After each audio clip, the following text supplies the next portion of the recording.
Good afternoon, everyone. I'm Mrs. Natividad. This is our school in Pinigil by Sakino High School. Today is the final practice of grade 9 Zinc. And I hope that after their performance, they will be watching it, and I'd like them to make an evaluation paper. I'd like them to learn about their performance. So they will be giving their self-evaluation, and they will also be giving their own grades. And after that, I'm hoping that each one of them will be better in giving such performances soon, if not today. Okay, so you're all welcome. So we're now going to start our final rehearsal.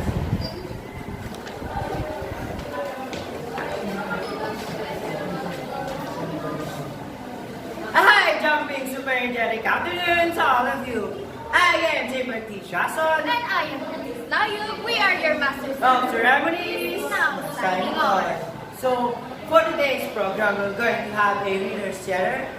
Wow, it's a very hard competition, especially for your vocal cords. Now, I am encouraging everyone to ready your vocal cords for upcoming competition. So, are you guys ready? Yes, we are. Perfect.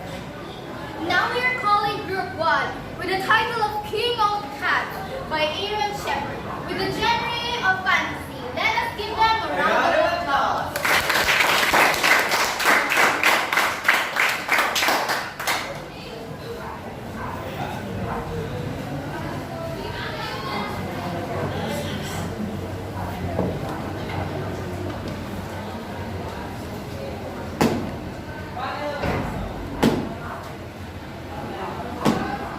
King of the Cats. Meow. Told by Aaron Shepard. Yung Peter Black was a good man. But everyone said he had one big fault. He loved to tell wild stories. Peter was a sexton at the church of St. Thomas the Believer, there in the little town of Paddy Lane. He stayed in a cottage behind the church, right next to Father Adam's house. Many were the jobs he'd held before that, but with his wild stories, he'd managed to lose everyone.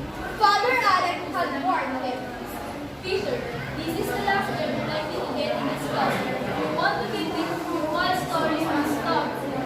One night, Peter couldn't sleep. He tossed and he turned at last, got up to make himself something. But when he glanced out his window, he saw the church ablaze with light. What in the world? You shouldn't be able to wonder this kind of light. And how did you get in? Peter pulled on the coat, crossed the yard, and quietly unlocked the back door. As he crept to the vestry, he heard a sound from the church. Meow, meow. Sounds like a cat, but I never knew a cat would let a cat. He peered around the curving hang at the church entrance, and what he saw made him gasp. There was not one cat, but hundreds of cats, of every size and coloring. They filled the pews, and all of them sat upright just like people.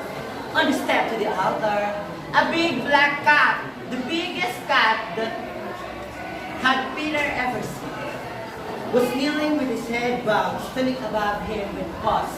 A priest was a black cat and bishop in the Meow, meow, meow. An older deacon approached with a velvet pillow on which lay a small golden crown. The bishop solemnly placed the crown on the head of a little cat who received with a single soft meow, meow, meow. The church exploded with cries of Meow, meow.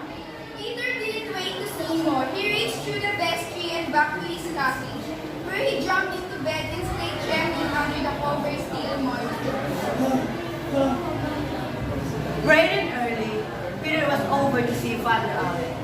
The priest was reading into the conservatory. His black cat dog curled up on his lap. Good morning, Peter. What brings you here so early? Father Adam, I gave the brother of some picture we went to the church last night. I saw these lights and I went over the chicken and I heard them meow. Meow. Said the beast cat. Goes. Yes, just like that. When I looked, there were hundreds of cats in the church, and there was this one big black cat, and he was living in front, and there was a bishop who was crowning him. Peter, do you remember what I told you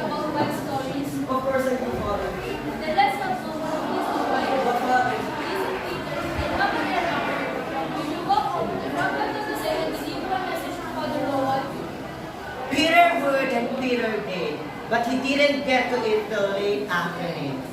And by the time he started at home, it was already dusk. He decided to take a shortcut cross country. He was halfway through a meadow and after a standing breeze, when he heard the commotion, from beyond the meadow came the barking of a dog in a chorus of meow, meow, Is it those cats again? said Peter in alarm, lagging behind the tree. An Irish setter raced into the meadow, barking for all it was worth. Right behind were half a dozen cats with bows and arrows. Riding? Yes, ready with the packs of broad beetle foxes. The big black cat at their head was wearing a golden crown. At first, Peter thought the setter was leading the cats on the trail of their ferry. Then he realized No, they're hunting the dog. As the cat with the crown drove by a large rock, his fox tripped and stumbled and the cat went flying. He struck his head on the rock and lay still. the other cats gave up the chase and they crowded anxiously around him. Then with loud, mournful cries, meow, meow, they laid him over the back of his mouth and returned the way they had come. Peter stood shaking till they were out of sight, then leaped off home as fast as his wobble legs would bear. He found Father Allen at supper, with his cat, Tom, nibbling from a dish by the table. Father, it's about those cats. I was crossing a river and I heard the dog barking, all these cats crying meow. Meow, said Tom. Yes, just like that. And then the cats came right into the meadow of foxes. All of them chasing this dog, but then the cat hit the back of his head. And, Father, why stop staring at me like that? Father Allen put down his fork. Peter, I've warned you often enough about your bad stories. Now, if you continue talking like this again, I'm going to cut your head and go. Do you understand what you But mean? Father, it's no story, I swear. That's enough, Peter. Now, I'm sorry to ask you so late, but I would rather have more for you. Mrs. Penweather has lost exactly within tomorrow's funeral. I need you to give her the grave tonight. So, it was that Peter was digging in the graveyard by the light of the full moon. It was hard work, and he had to keep resting, and it wasn't all right around midnight as we finished. Just as he was about to climb up, he heard a distance. Meow, Then again, meow, and again. meow. It's the cats. He scratched down in the grave, then carefully peered over the edge. Coming across the graveyard was the black bishop cat, and behind him were 6 more black cats, carrying on their shoulders a small coffin. The box was covered with a towel of black velvet, and sitting on top was the golden crown that Peter had ever seen twice before. The cat walked slowly and solemnly, and at the every third step cried, meow. Their path went right with the grave where Peter had, and when they were but a few feet away, the bishop held up and spoke for a help. Then he turned and stared straight at Peter and spoke. Tales told to the team pilgrims then. Then he lowered his paw, and the cats walked on, and at every third step cried, meow. Well, Peter stumbled out of the grave and bolted for Father Allen's. He pounded the door shouting. Father, let me in. At last, the door opened, and Father Allen stood, thirstingly in his night t-shirt. Peter, what's going on? Let me in, Father, please, I'll tell you. Father Allen led him to the library, where Tom yawned and stretched on his cat bed. The priest lit a lamp. Now, what is all about, Peter? Father, you've got to believe me. I was digging Mrs. Pennyweather's grave and I heard a meow. Meow, said Tom. Yes, just like that. And then looked and saw 7 black cats and one was the bishop. And the others were carrying a coffin with the crown and it came right up next to me. And the bishop stopped and stared at me just like Tom did. And Father, why is Tom staring at me like that? Peter, But Father, I'll tell you, he spoke to me and he gave me a message. I'm to tell Tom Tilder that Tim told him instead. But how can I tell Tom Tilder that Tim told him instead when I don't know who Tom Tilder is? Peter, this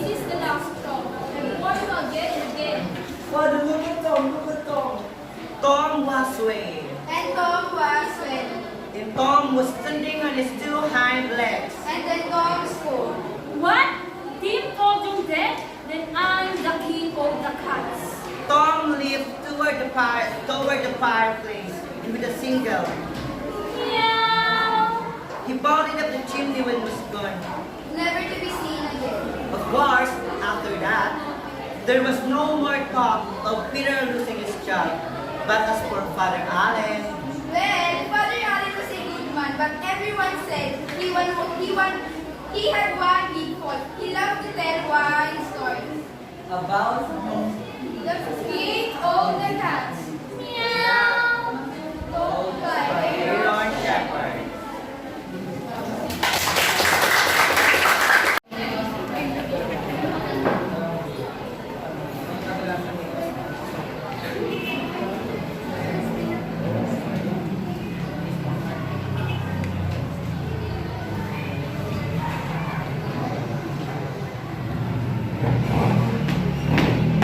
Battle of Song, a northern tale of magic, retold by Aaron Shepherd from the Kalevala. I find my power in the shadow. I read my magic from a song. Can I find a woman's wonder?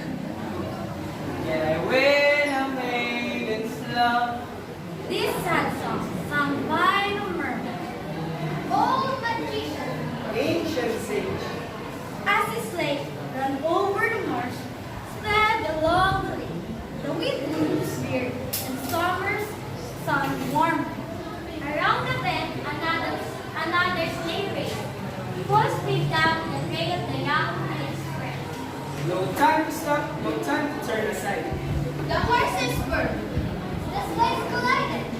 Chop went against chop. Harnesses entangled. The drivers nearly pounded.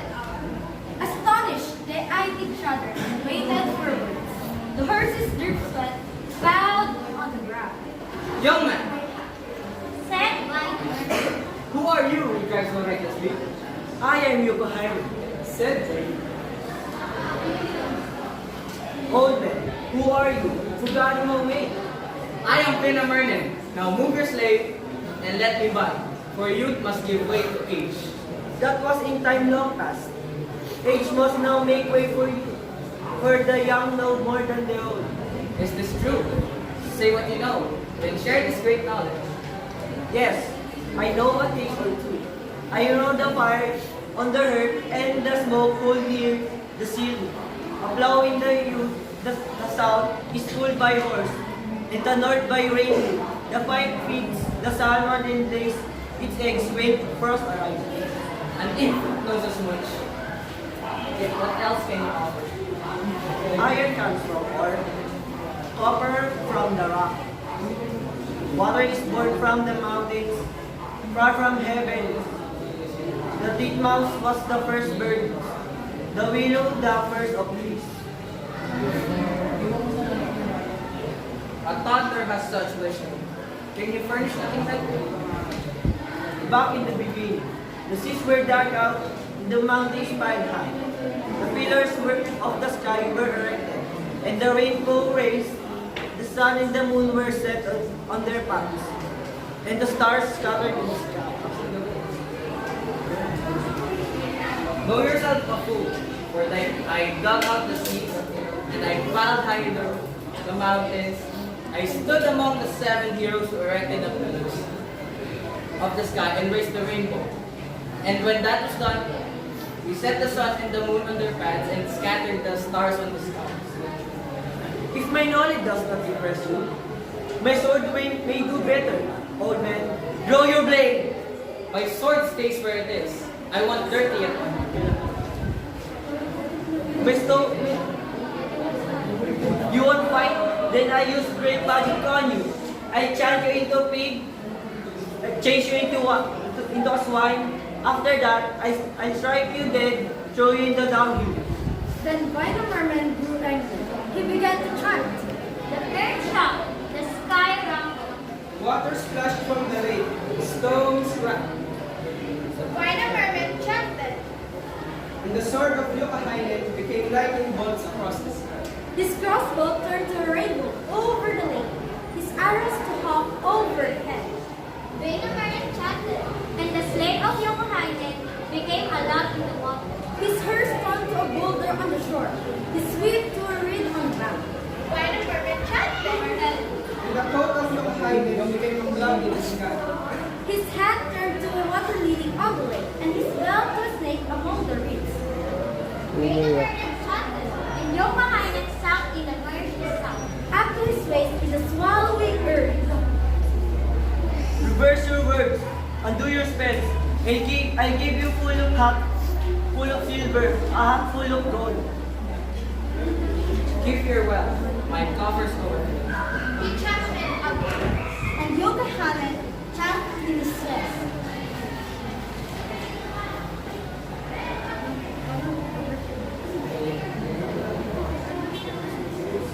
Reverse your words, undo your spells. I give you fields of plowing, meadows of pasture. Keep relaxed. My farm stretches beyond sight.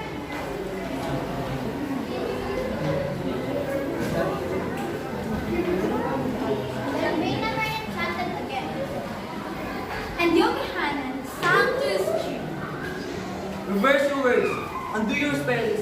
I will tell you, the fairest woman, the finest maiden.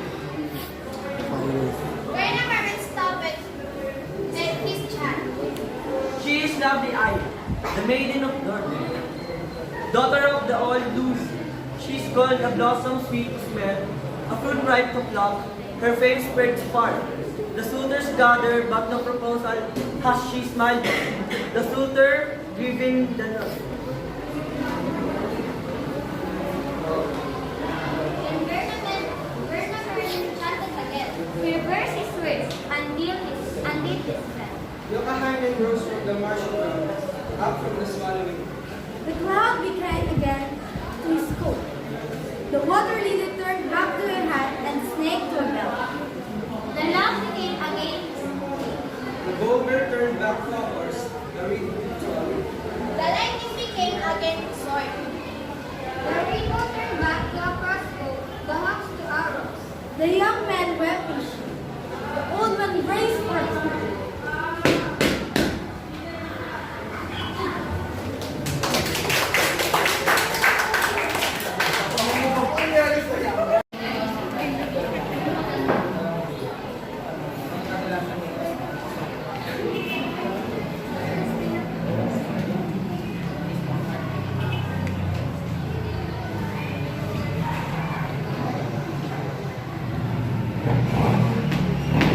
Battle of Song, a northern tale of magic, retold by Aaron Shepherd from the Kalevala. I find my power in the shadows. I win my magic from a song. Can I find a woman's wonder? Can I win a maiden's love? This sad song, sung by the mermaid, Old magician, Ancient sage, as his slate ran over the marsh, sped along the lake. The wind blew his beard, and summer's sun warmed him. around the bend, another sleigh raced. Full speed down the trail of the young and his friends. no time to stop, no time to turn aside. The horses swerved. The sleighs collided. Shock wedged against shock. Harnesses entangled. The drivers nearly pounded. Astonished, they eyed each other and waited for words. The horses dripped sweat, bowed on the ground. Young man, Said Blind. who are you who drives so recklessly? I am Yokohainen, Said Drake, old man. Who are you? Who got him away? I am Wainamarine. Now move your slave and let me by, for youth must give way to age. That was in time long past. Age must now make way for you. for the young know more than the old. Is this true? Say what you know, then share this great knowledge. Yes, I know a thing or two. I know the fire on the earth and the smoke pulled near the ceiling. A plow in the youth, the south is pulled by horse, in the north by rain. The pipe feeds the salmon and lays its eggs when frost arrives. An infant knows as much. Yet what else can you offer? Iron comes from ore, copper from the rock. Water is born from the mountains, far from heaven. The titmouse was the first bird, the willow the first of trees. A toddler has such wisdom. Can you furnish nothing like that? Back in the beginning, the seas were dug out, the mountains piled high. The pillars of the sky were erected, and the rainbow rays, the sun and the moon were set on their paths, and the stars scattered in the sky. Know yourself a fool, for I dug out the seas, and I piled high the mountains. I stood among the 7 heroes who erected the pillars of the sky and raised the rainbow. And when that was done, we set the sun and the moon on their paths and scattered the stars on the skies. If my knowledge does not impress you, my sword may do better, old man. Draw your blade! My sword stays where it is. I want dirty at one. Bestow. You won't fight? Then I use great magic on you. I chant you into a pig, change you into a swine. After that, I strike you dead, throw you in the dunghill. Then by the merman grew angry. He began to chant. The earth shook, the sky rumbled. Water splashed from the lake. Stones cracked. By the merman chanted. And the sword of Yukahainen became lightning bolts across the sky. His crossbow turned to a rainbow over the lake. His arrows to hawk overhead. Wainamarjan chanted, and the slate of Yokohainen became a log in the water. His hair spun to a boulder on the shore. His swift to a reed on the ground. By the merman chanted, And the coat of Yukahainen became a cloud in the sky. His hat turned to a water lily on the lake, and his belt to a snake among the reeds. Wainamarjan chanted, and Yokohainen sank in the marshy south. Up to his waist is a swallowing earth. Reverse your words, undo your spells. I give you full of silver, a hat full of gold. Keep your wealth. My coffers overflow. He chanted again. And Yokohainen chanted in his chest.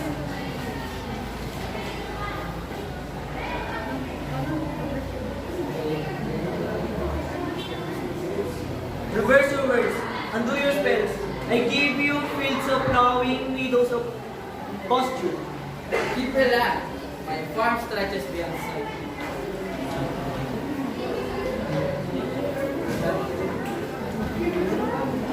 Then Wainamarjan chanted again. And Yokohainen sang to his chief. Reverse your words, undo your spells. I will tell you the fairest woman, the finest maid. Wainamarjan stopped his chant. She is lovely Eye, the maiden of North, daughter of the old Lucy. She is called a blossom sweet to smell, a fruit ripe to pluck. Her fame spreads far. The suitors gather, but no proposal has she smiled. The suitor grieving the north. And Wainamarjan chanted again. He reversed his words until his spell. Yukahainen rose from the marshy ground, up from the swallowing. The cloud became again to his coat. The water lily turned back to her hat and snake to a belt. The log became again his tail. The boulder turned back to a horse, the reed to a reed. The lightning became again his sword. The rainbow turned back to a crossbow, the hawks to arrows. The young man wept in shame. The old man braced for his life.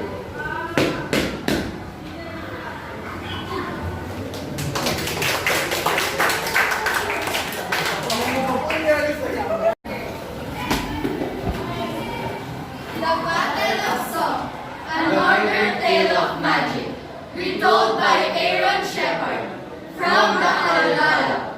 I find my power in a chant. I find my power in a chant. I win my magic from a song. I win my magic from a song. But can I find a woman's warmth But can I find a woman's form and win a maiden's love? and bring a woman in its love? These sad songs sung by Namarnet, old tradition.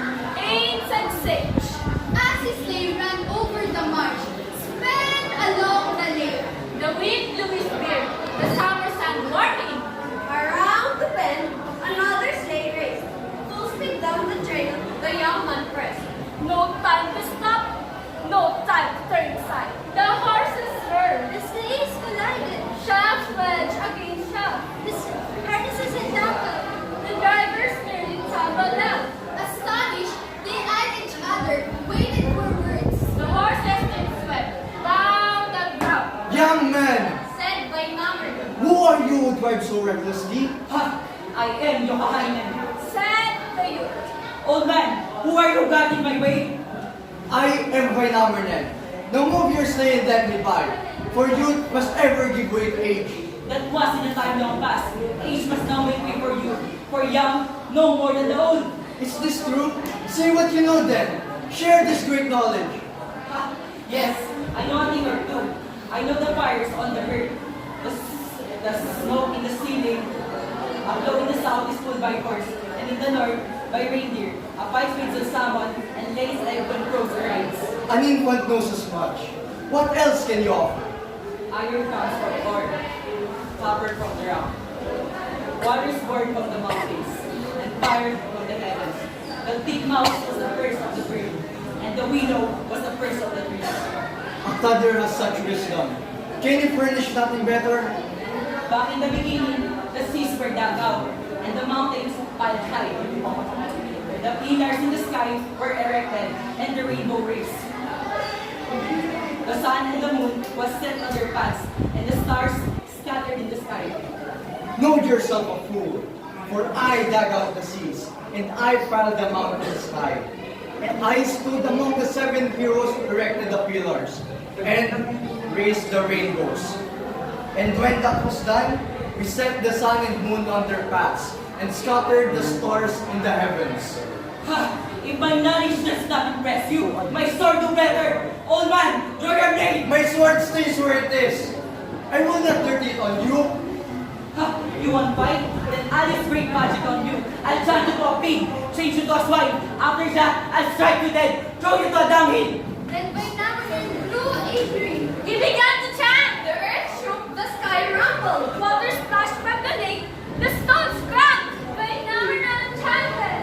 And the sword of Yokahainen became lightning bolts across the sky. His crossbow turned to a rainbow over the lake. His arrows to hawks overhead. By Namarnet enchanted. And the sleigh of Yokahainen became a log in the water. His horse turned a boulder on the shore. He swam to it in the bank.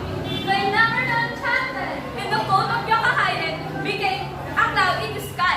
His hat turned a water lily on the lake. His belt was laid among the reeds. By Namarnet enchanted. And Yokahainen sat in the marshy ground. Up to his waist in the swallowing earth. Fingers your words, on your steps.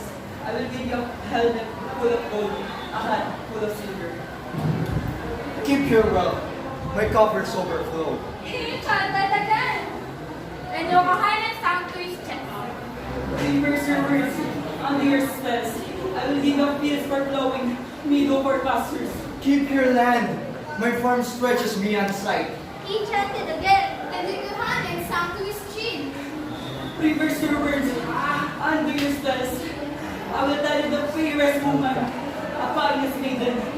By Namarnet stopped his child. She is lovely Aina, maiden of Northland, daughter of old age Lawi. She called blossoms with the spell, a fruit cried with luck. Her fame spreads far, but no suitors gather. But no proposal has she smiled on, and no suitor has she given the nod. Then by Namarnet chanted again. Here burst his words, undid the spell. Yokahainen rose from the marshy ground up from the swallowing earth. The cloud became again his goal. The water lily turned back to a hat, the snake to a bell. The log became again his lane. The boulder turned back to a horse, the ring to a whip. The lightning became again his sword. The rainbow turned back to a crossbow. The hawks to arms. The yapon wept in shame. The old man raced for home. A battle of songs.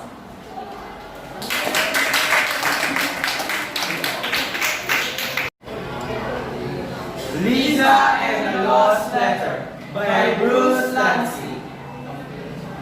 If you ever go to London to attend a festive bridal event, a wedding perhaps, you will have to wade through rows of carriage, waiting people to catch a glimpse of royalty.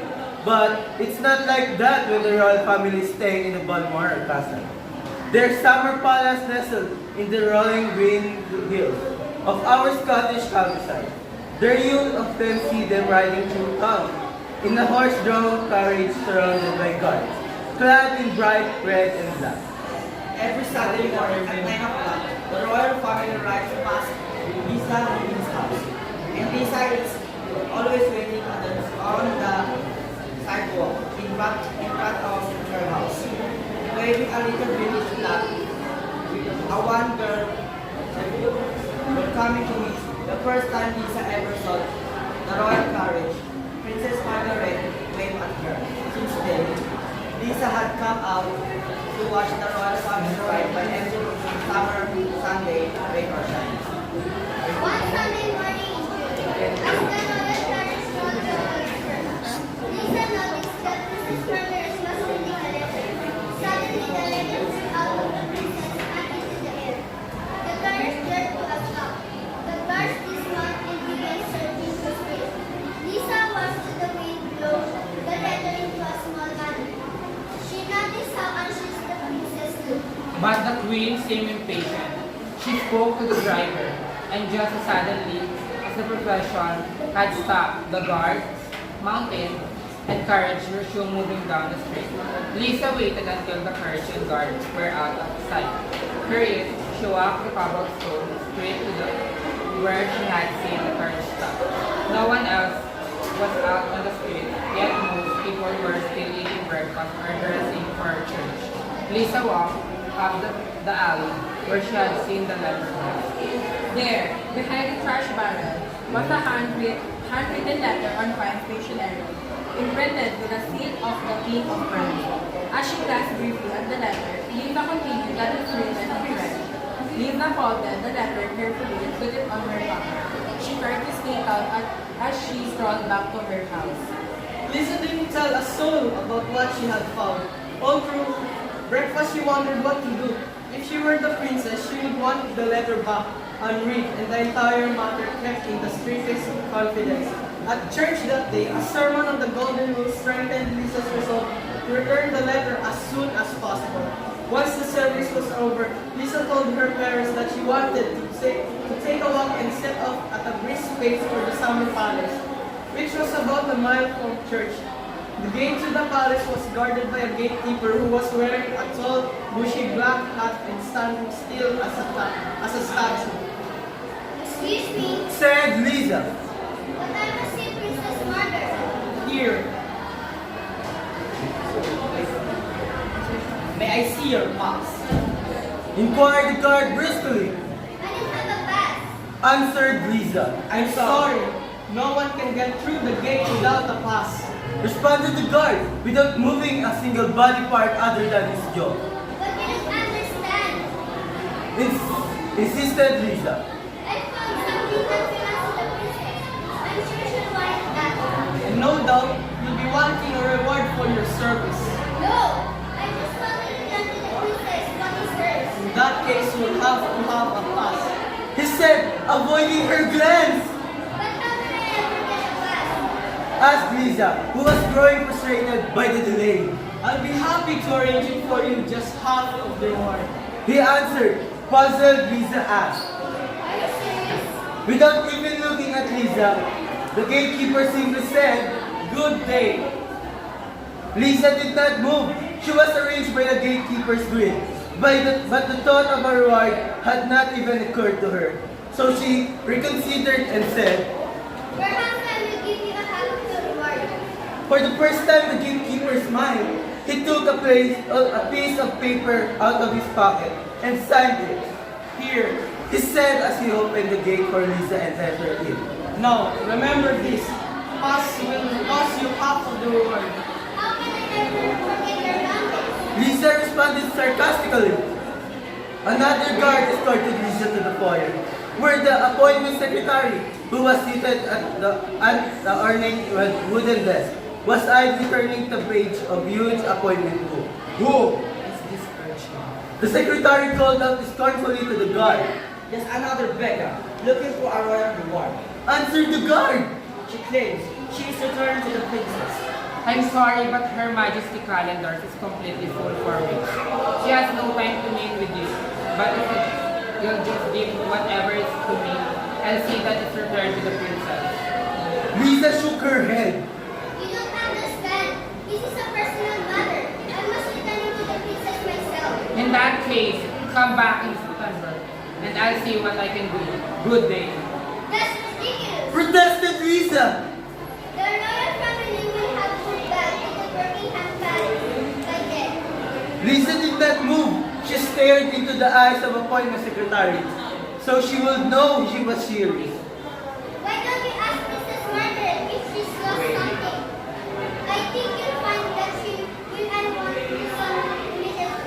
The secretary looked down at his book again. I'll see if it's not important. Then perhaps I can accommodate you, but you'll have to compensate me for my efforts on your behalf. It will cost you half of the reward. Lisa was quickly learning the ways of the royal court. She spoke through a lens fit as she controlled her temper. Agreed. Then she sat down to wait. In less than 5 minutes, the appointment secretary returned. You're in luck. He smiled. The princess will see you. Remember, I can have the reward. I have an excellent memory. Lisa assured him. The secretary ushered Lisa into Princess Margaret's chamber. As they entered, the princess was facing on the floor. On her face, the same worried expression Lisa had observed when the letter had blown out of her hands. When Lisa entered, the princess paused in her pacing. Thank you. She said to the appointment secretary. That will be all. He left, closing the polished mahogany door behind him. And who might you be? Princess Margaret inquired. Lisa, please. Your Majesty. Lisa answered the courtesy politely. I'm curious to know, what have you found? The princess asked anxiously. A letter, Your Majesty. I believe you lost it on the way to church this morning. Lisa retrieved the letter from her jacket. As the princess approached her, taking the letter that Lisa held out for her, the princess opened it. A huge smile covered up her face. Thank God. She explained, then she looked at Lisa. Have you read it? No. Said Lisa. The princess peered into Lisa's eye to see if he was telling the truth. You see, Lisa continued. I can understand the word of French. The princess smiled. Have you shown anyone? The princess inquired. Not so, Your Majesty. The princess breathed a sigh of relief. Thank you. Lisa, this letter means a great deal to me. Is there anything I can do for you? Name your reward. Lisa took a moment to think before answering. I did not get your letter for a reward. I was just doing what I would have liked someone to do for me. And since you are so kind of a reward, I cannot refuse. She paused, still working out of the details of her request. However, before I made my request, I wonder if you would someone, the palace gatekeeper and your appointment secretary, they both help me to aid and prepare with you. I think they will be happy to know that you have a reward. Certainly. Said the princess. Guard! Instantly the door opened and the guard appeared. Princess Margaret summoned the gatekeeper and her secretary. When they arrived, she repeated her offer. Lisa, you have done a great service to me. by returning a prize possession. How can I reward you? Your wish is my command. The gatekeeper and the secretary smiled with anticipation. Thank you for your generosity, Your Majesty. Lisa began. If you will grant my wish, I humbly request a sentence of 2 weeks per year. The faces of the gatekeeper and the secretary turned white. Their jaws dropped open. The princess frowned. I don't understand. You see, although I did not see your reward, the royal gatekeeper made me promise to give half of my reward in return for letting me into the palace gate. And your appointed secretary made me promise to give him half of the reward and return his appearance for letting me see. And even so, I told them what I was hurt to return something fabulous. I hope that you will grant my request, giving half of my reward to gatekeeper, and have your secretary fulfill my promise. I cannot refuse your request. The princess said, smiling broadly. Guards, take the prisoners away. Then turning to Lisa, she said, Young lady, you have done 2 great services. One to me personally, and one to a royal family. I have divided the reward for you, first service as you requested. But a reward for you, second, service driving a paddock of green. I would like to give you another reward. as the princess took a close look at Lisa, she said, You look baby familiar. Are you the girl who have to meet wake every Sunday this morning as we arrive to church? Yes, Your Majesty. I wait for you every Sunday. Once you even wait for me. Well, answered Princess Margaret. next Sunday, instead of watching me drive by, how would you like to join me to ride in a royal carriage dressed in a brand new gown? I'd love to.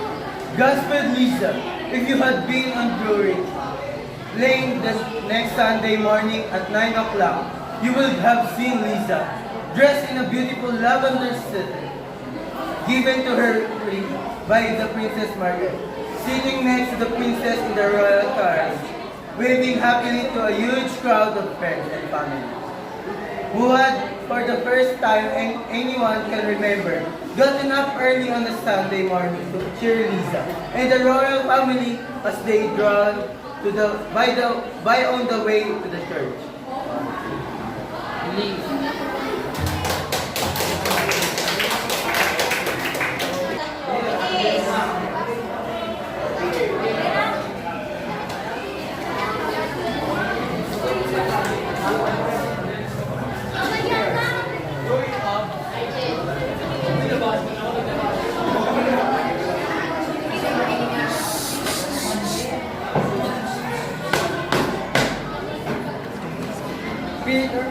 Captain Cully. Peter S. Peter. Oh, that you mentioned. The magician later remembered of his wild ride without loss. Riding as he was, face down across the saddle boat was the wind, the sun's edge, and the laughter of the jingling giant who held the reins.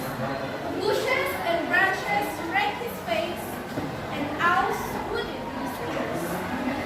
At last, the horses gnawed to a trot, then to a walk. Sounded voices murmured somewhere ahead. The Shemeter's chief felt farther, and they looked up. They had halted in a small clearing where another 10 or 12 men sat around the campfire, frantic and grumbling. A freckled, red-haired man, dressed in somewhat richer rags than the rest, strode forward and told the giant. Well, Jack, who is it you bring us? Cooperate or toxic? Add some water to the soup, love. There's company. I don't know how to use myself. Began Jack when a thin tart woman with a pale, bony face and fierce, tawny eyes pushed through the ring of men. I like how you got it. The soup's so thicker than sweat, as it is, and who's this long now? She inspected Shemender as though she were something she found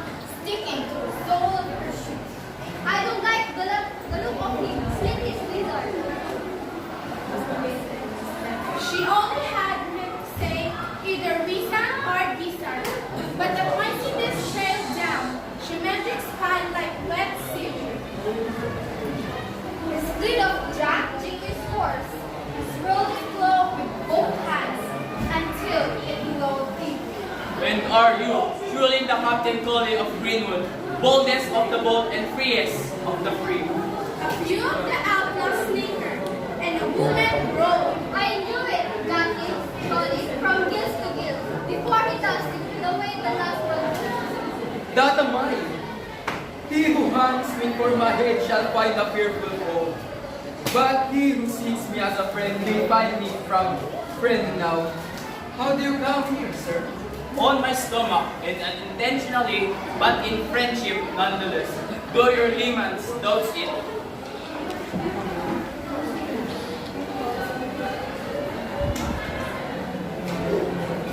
Ah, that's only the way of Molly grew. She guards me better than I do myself. I am generous, and this is to the point of extravagance. Perhaps an open hand to all fugitives from tyranny. That's my motto. It is only natural that Molly should become suspicious, which, though prematurely old, even a touch tyrannical. The bright balloon needs the knot at one end, Molly, but she's a good heart. A good heart. You are welcome here, Sir Sorcerer. Come to the bar and tell us your tale. How do they speak of me in your country? What have you heard of Dashing, Captain Gully, and this band of women? Actually, she Medrick have never heard of Captain Gully before the very least. But he had a good grounding in Anglo-Saxon culture, and he knew the type. I have heard that you are the friend of the helpless and the enemy of the mighty, and that you and your merry men lead a joyous life in the forest, stealing from the rich and giving to the poor. I know the tale of how you and Jack Jingley cracked once another's crown with barter sticks, and became blood brothers thereby, and how you saved your Molly from marriage to the rich old man her father had chosen for her, and of course, there was a certain wicked Hoggard, rot and ruin him! Aye, there's not one here but's been done wrong by old King Hoggard, riven from his rightful hand, robbed of his crown and rents, skinned out of his patrimony. They live only for revenge, mark me, magician. And one day Hoggard will pay such a reckoning. A scarf of shaggy shadows hid ascent, but Molly Drew's laughter fell like hail, rattling and steaming. They have to will, but it won't be those chattering ravens of the day, and his castle rods and thunder more today, and his men are too old to stand in the marble, but to live forever. For all Captain Crowley She Medrick raised an eye, and truly blushed red. You must understand, King Hoggard has his rule. Ah, the red bull! The red bull I saw you back. Funny, after all this year, in the wood with you, I've come to think the bull's nothing but the pet name in your own cowardice. If I hear the pain of once more, I'll go and doubt. But however myself and you know you are. Enough!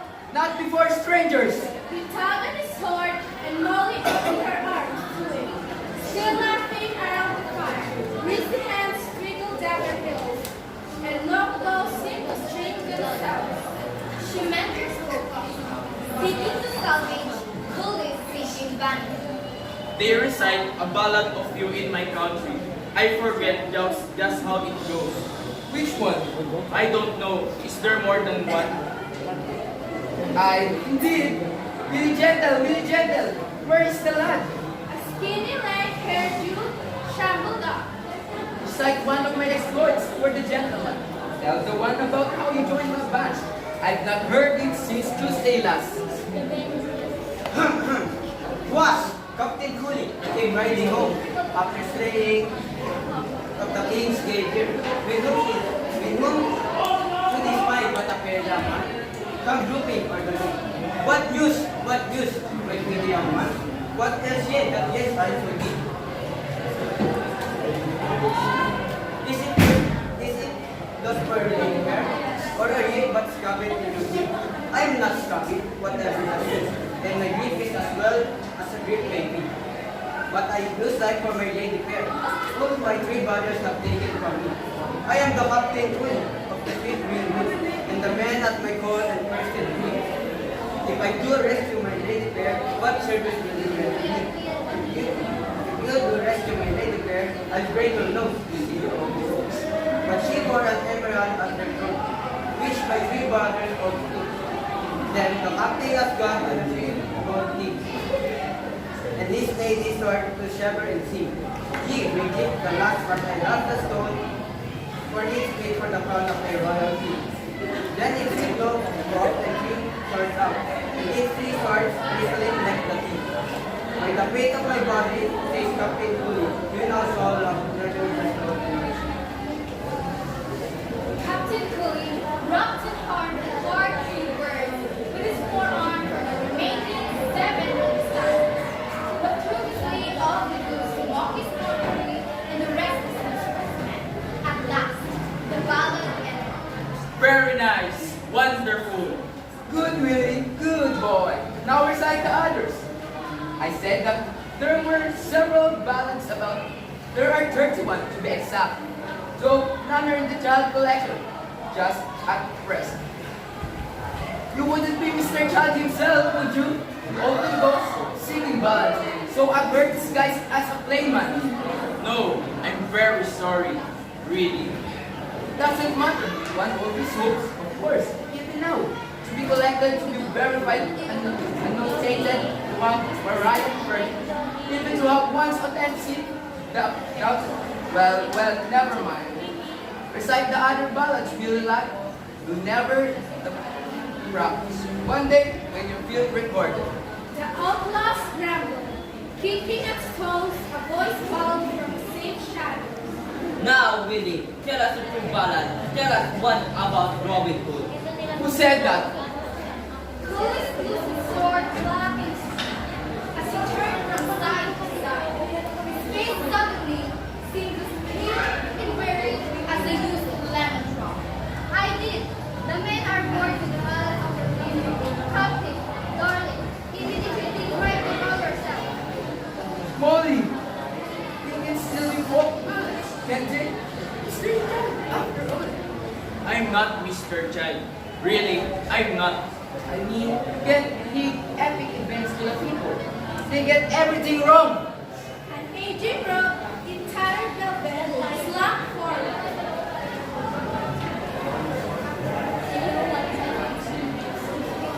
Captain, if we have two ballads, and I suppose we must, then we feel there to be true ballads about real outlaws, not this lying life we live. No offense, Captain. No offense, Captain. But we really not very married with all said. I am married 24 hours a day. In fancy, that is a fact. And we don't steal from the rich and give to the poor. We steal from the poor because they can fight back, most of them. And the rich take from us because they can wipe us out in one day. We don't rob the fat, greedy mayor on the highway. We pay him tribute every month to leave us alone. We never carry a proud bishop and keep them prisoner in the woods, feasting and entertaining them because money isn't any tradition. And besides, we just included very stimulating company for our bishop. When we go to the fair in this time, we never win at archery, or single stick. We do get some nice compliments on our disguise, but no more than that. I said a famous people joining voice. King in court, clean, I showed the light of Jesus. Everyone was doing bigger than give my hand of her. Suddenly, she was rubbing her eyes with horny knuckles. Damn you, Cully. What? Is it my fault you didn't give up the your vivid? Once you had your man, you let all your compliments go. You don't sue or sing anymore. You haven't illuminated the manuscript in years. And what happened to the Viola de Gamba? I got you. And as a child, and as for righting wrong and fighting for civil liberty, that sort of thing it wouldn't be so bad. I mean, I'm not a stereotype myself. Some are and some aren't. But then we have to listen to those ballads about wearing Lincoln green and aiding the oppressed. We don't call it. We turn them for the Lord, and those ballads are just embarrassing, and there's the truth of it. Captain Curly ignored the outlaw. Snores Recite the ballads. I am not, and you never fought my brothers for any stone value. You wrote them a letter which you didn't sign. Curly drew back his arms and blades blinked among the men, as though someone had blown the wind. If I may offer an alternative, why not let your guests earn this night's lodging by amusing you? I'm not no hand at ballads, but I have my own accomplishments, and you may not have seen their like. I, Collie, a magician, that would be a rare treat for the Lord. The men shouted with great delight, but the only reluctance was shown by Captain Curly himself. Yes, the ballads. Mr. Cloud must read the ballads. And so I will. Curly brightened. Hold his men. Give way, make room. They sprawled and squatted in our shadows, watching with strong breeze as she magics began to run through the old lanterns with which she had entertained the country folk at the midnight carnival because of paltry magic what he thought it diverting enough for such a fool as hell. But she had judged them too easily. The opponent's praise and carved in his ears, full of goldfish and essence, with a proper politeness, but without blunder, offering no true magic. He drew no magic back from him, and when the spell failed, he was clapped just as kindly and vacantly as though he had succeeded. Collie smiled impatiently, and Jack gently rose, but it startled the magician to see the disappointment in Mulligru's redless eyes. Sudden anger made him laugh. He dropped 7 spinning balls that had been glowing brighter and brighter as he juggled them. Let go of his hated skills and closed his eyes. He muttered to the magic. Do what you will. Do what you will. It sighed through him then, beginning somewhere secret, in the shoulder blade perhaps, or in the marrow of his shin bone. Then his heart filled and totally like a sea, and something moved more surely in his body than he ever had.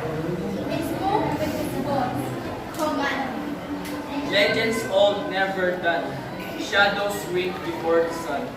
Weak with power, she magic sunk to his knees and waited to be she magic again. He had done something, but he had no idea what it is. He opened his eyes. Most of the outlaws were chuckling and tapping their tails, glad in a chance to mock him. Captain Bully was listening, anxious to pronounce the part of the entertainment. A man came walking into the clearing. He was dressed in green, but for a brown jerkin and slacks in brown top, with a good cuff, fetish he was very tall, too tall for a lady. The great bow slung over his shoulder, looked as straight as John, and his arrows would have made spears or stakes for Captain Bully. Parang yan, okay. Paano nga? Taking no notice of all of the shabby forms by the fire, he strode through the night and vanished, with no sound heard. After him came others, one at a time or two together, some conversing, many laughing, but none making any sound. All carried long bows and all wore green, save one who came clad in scarlet pistols, and another gowned in rare brown hat, his enormous belt contained by a rope belt. One played a lute and sat silently as he walked. The bowman moved across the clearing, effortlessly proud, graceful as giraffe. Even the tallest them, a kind-eyed giant. Last of all came man and a woman, hand in hand. Their faces were as beautiful as though he was never known fear. Oh, Maria,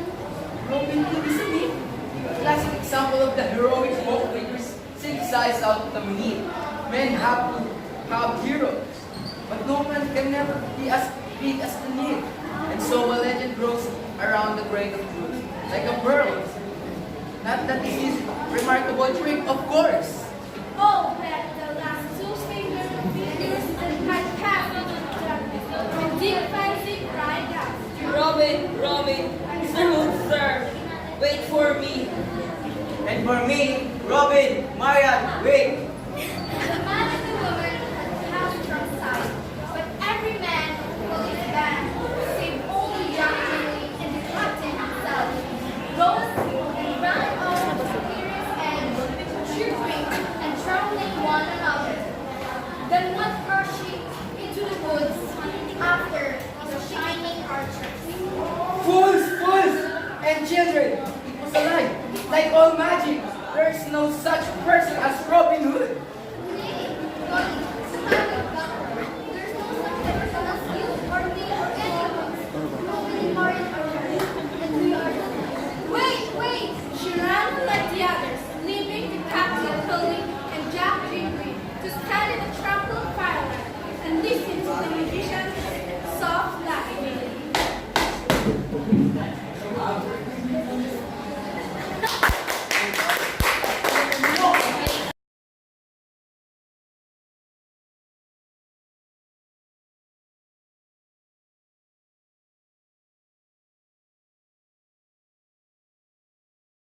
Hold up! 1, 2, 3. Oh, bracelet.